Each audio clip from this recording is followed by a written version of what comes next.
प्रबल प्रेम के पाले पड़कर प्रभु को नियम बदलते देखा।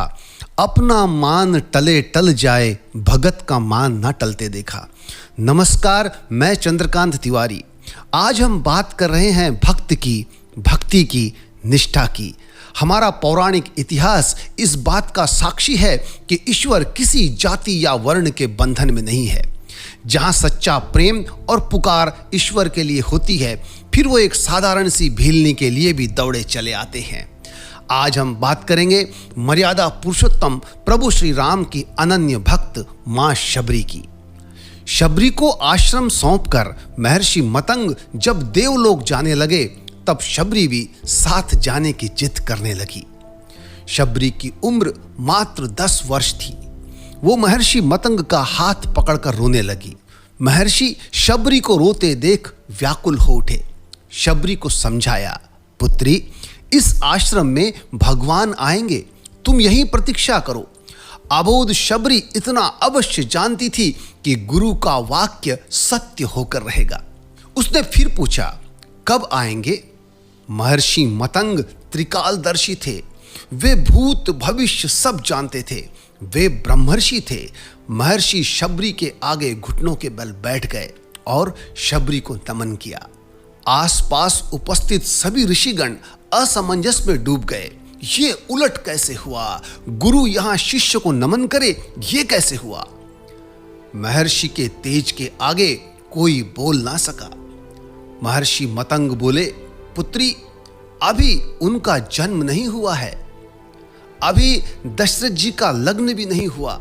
उनका कौशल्या से विवाह होगा, फिर भगवान की लंबी प्रतीक्षा होगी, फिर दशरथ जी का विवाह सुमित्रा से होगा, फिर प्रतीक्षा, फिर उनका विवाह कैकेयी से होगा, फिर प्रतीक्षा, फिर वो जन्म लेंगे, फिर उनका विवाह माता जानकी से होगा, फिर उन्हें 14 वर्ष वनवास होगा और फिर वनवास के आखिरी वर्ष माता जानकी का हरण होगा। तब उनकी खोज में वे यहां आएंगे।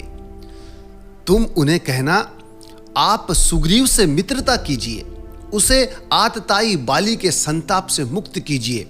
आपका अभिष्ट सिद्ध होगा और आप रावण पर अवश्य विजय प्राप्त करेंगे।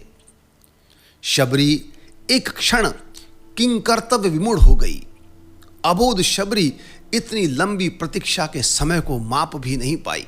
वह फिर अधीर होकर पूछने लगी, इतनी लंबी प्रतीक्षा कैसे पूरी होगी गुरुदेव? महर्षि मतंग बोले, वे ईश्वर है, अवश्य ही आएंगे।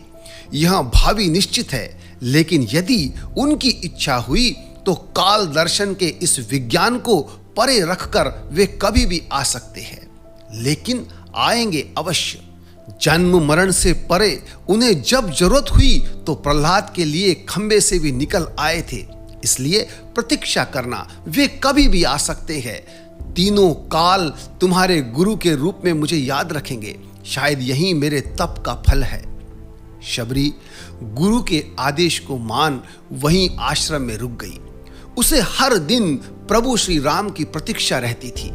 वह जानती थी समय का चक्र उनकी उंगली पर नाचता है। वे कभी भी आ सकते हैं। हर रोज रास्ते में फूल बिछाती है और हर क्षण प्रतीक्षा करती है। कभी भी आ सकते हैं। हर तरफ फूल बिछाकर हर क्षण प्रतीक्षा।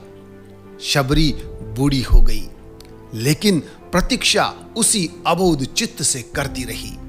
और एक दिन उसके बिछाए फूलों पर प्रभु श्री राम के चरण पड़े। शबरी का कंठ अवरुद्ध हो गया। आंखों से अश्रुओं की धारा फूट पड़ी।